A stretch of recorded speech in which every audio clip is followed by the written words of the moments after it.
Hey, congratulations on your sci-fi film Multiverse. Thank you. Thank you. So what attracted you to do this ambitious project for yourself? Well, I was always very intrigued and kind of excited by the possibility of tackling a story that has something to do with parallel universes, multiverses. The whole concept of a multiverse and quantum mechanics fascinates me. It has always fascinated me. And so when I came across the script, which was sent to me by the screenwriter, a friend of mine, Doug Taylor, he sent me the script saying that he had written this sci-fi thriller, which has to do with these multiverses and doppelgangers and stuff like that. And I was totally intrigued. And he this project had been in development for a little while, and the producers were ready to move ahead and go into production, and they were looking for a director. And so the writer really sent me the script and put me in touch with the producers, and that's how I got involved. And it was just as soon as he said multiverses, and I was sold. I didn't even have to read the script, and I knew Doug. He's a great writer, and the concept fascinated me, and I was pretty sure that the script would, and I was right. As soon as I read it, I thought it was pretty neat. So yeah, that's how I got involved. So you are a firm believer in the theory of multiverses. You think that there are millions of us all over the place. I do. I am inclined to. I know this is a topic, it's a very controversial topic, and there are many views out there, even among physicists. But I am inclined to believe that. It makes sense, and the physics aside, it is just way too cool a concept to not take seriously and not try and explore and give it some thought, and especially in cinema. I mean, it just opens up so many possibilities that you really have to take it seriously and go with it and run with it. Great. Now, could you tell us about your approach to a film? Because this film is more, I want to say it's more thriller than sci-fi.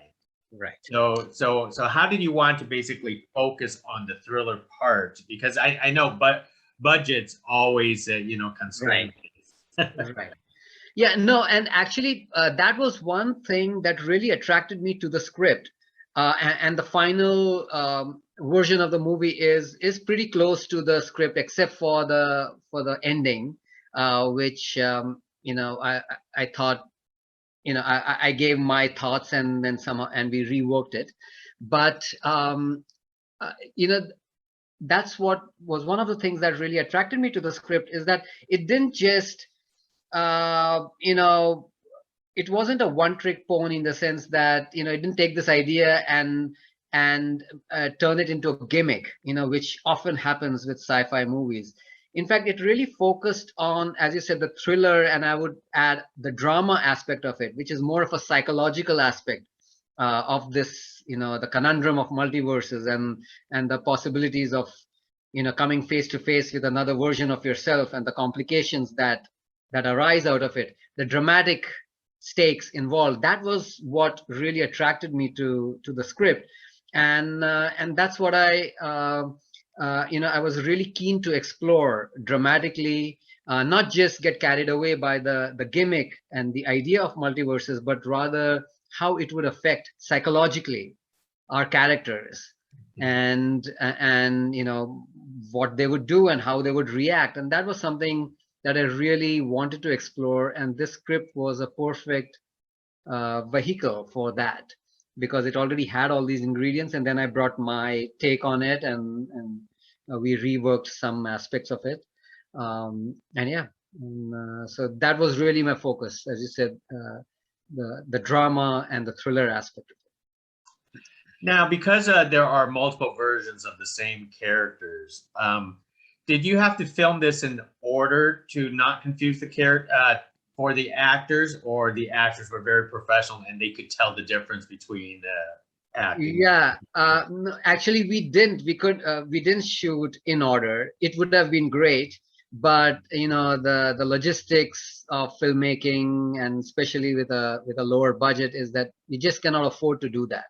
You have to shoot out a location once you get in, and so, but the actors were great. There was a lot of work put into it behind the scenes, especially, when we worked with the actors in terms of creating these subtle differences between the different versions, because these universes are not that different from each other, except for some minor differences, which then we assume over a period of time really kind of snowball into big differences in the character.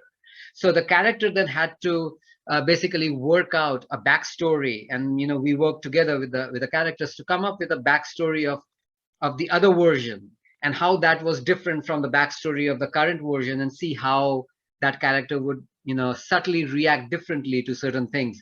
So uh, even though it would have been great to shoot it in order, we didn't have the luxury to do that, but we kind of compensated it with trying to doing a lot of homework, working out these backstories, and putting in the work before we actually got on set and shot it. Wow. And of course, in order for all this to work, you have to get the perfect ensemble cast. Talk about the cast that you managed to bring in here, and how they handle things. Right. You're absolutely right. And there are four lead characters, and I think they work together as an ensemble. So it was very tricky putting together the cast, because it wasn't just about each individual choice. It was about them being good, obviously individually, but then being good together as well.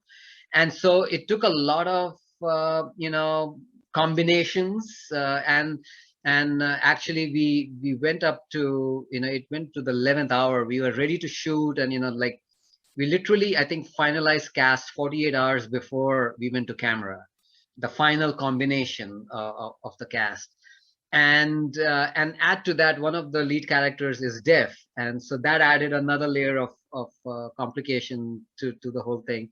And I had never worked with deaf actors before, and so it was definitely challenging and interesting to try that.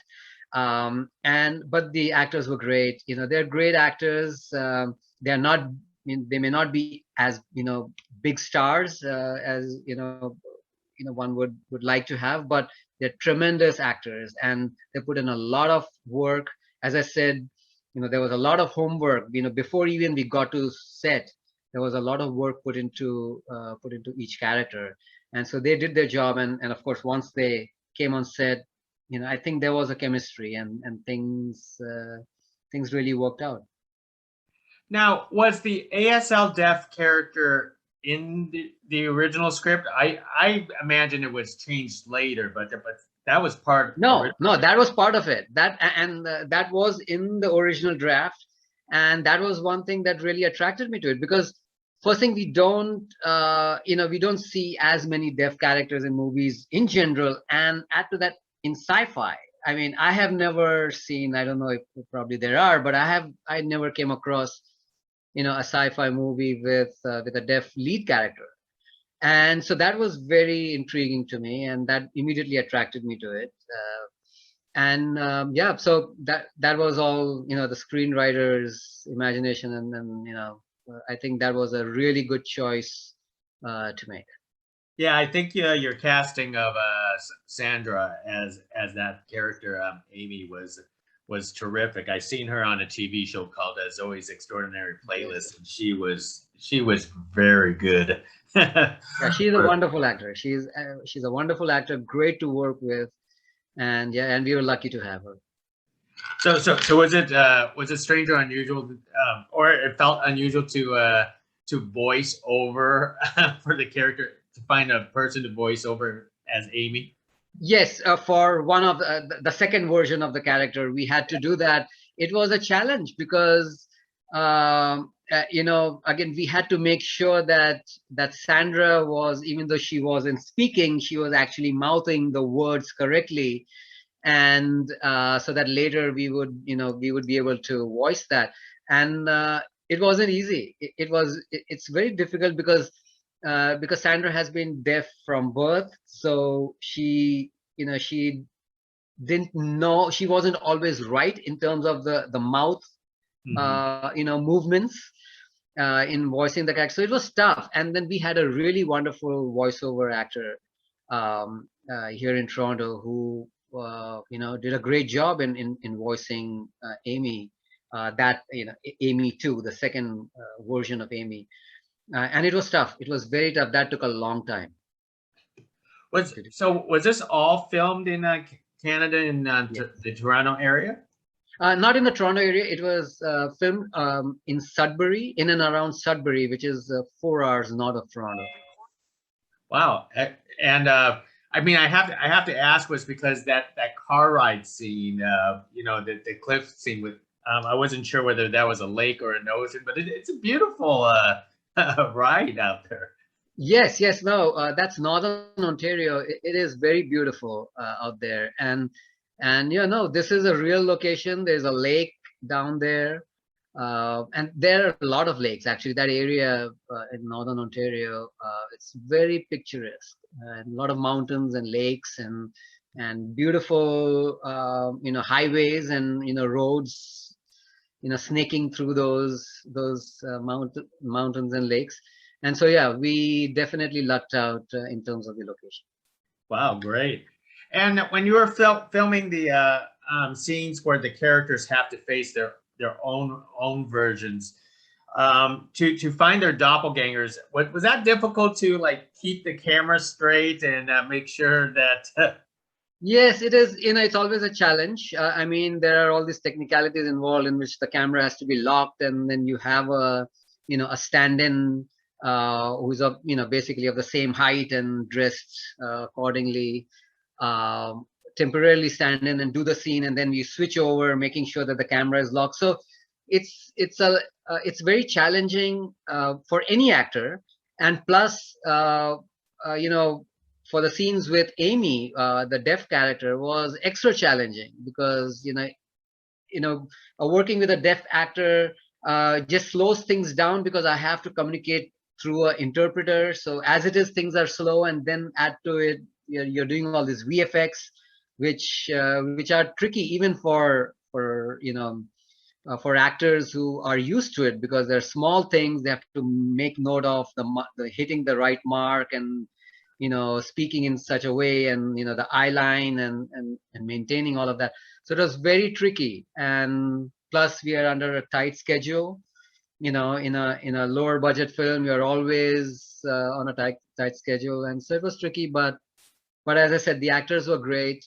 They're professionals, and so they did their bit. That is terrific. Hey, I enjoy carrying this conversation with you, and especially the idea of multiverses, because that's where all the comic book movies are all heading towards, and you should be proud that you beat them to it first. So. Thank you. Yeah, thank you. That was the idea. So hopefully we get to speak to you again next time on your next project. Hey, thank you very much for this talk.